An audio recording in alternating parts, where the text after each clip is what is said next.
let's talk about electron configurations. Now, electron configurations are based on the fact that the periodic table can be divided into 4 areas. You have the s orbital, including helium, the d orbital, the p orbital, and the f orbital. Each orbital letter corresponds to a specific shape of the orbitals that take. So the s orbitals, each s orbital will have a sphere shape. The p orbitals contains 3 double balloon structures, so one of these times 3, and they are on the 3 axes. So there's on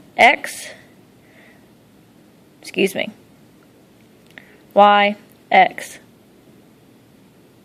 and also on the axis, the z-axis coming out at you. So if you can kind of imagine that. The d orbitals will actually have 2 possible shapes. One is clover-like, and there will be 4 of those, and the other one is almost like a p orbital, but it has this extra belt loop kind of around it. So it has a total of 5 orbitals. The F's have 7 orbitals of all mixed shapes. Now, you have to realize that electron configurations, when we say electron configurations, we're talking about a specific way of representing every electron that is around the nucleus. So we have the format. We'll first write the principal energy level number.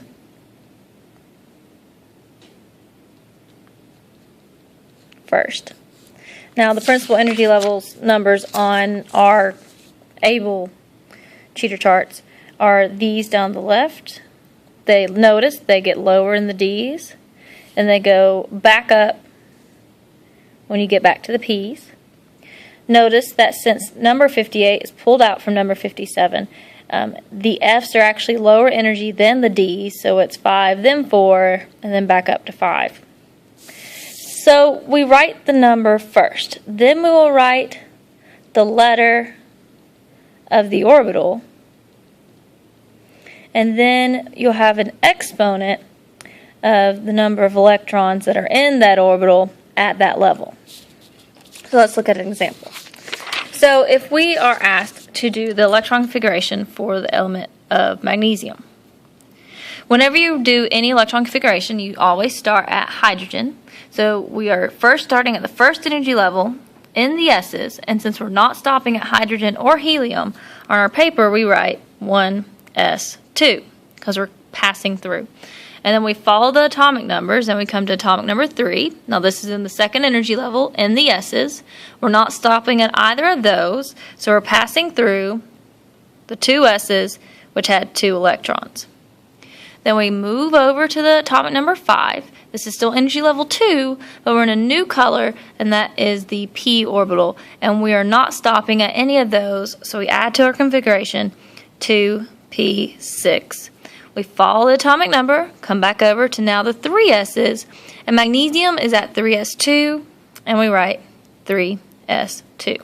Now do notice that the exponents, if you add 2 plus 2 plus 6 plus 2, will always add to equal the atomic number. For atoms, so let me remind you that atoms have equal numbers of protons and electrons.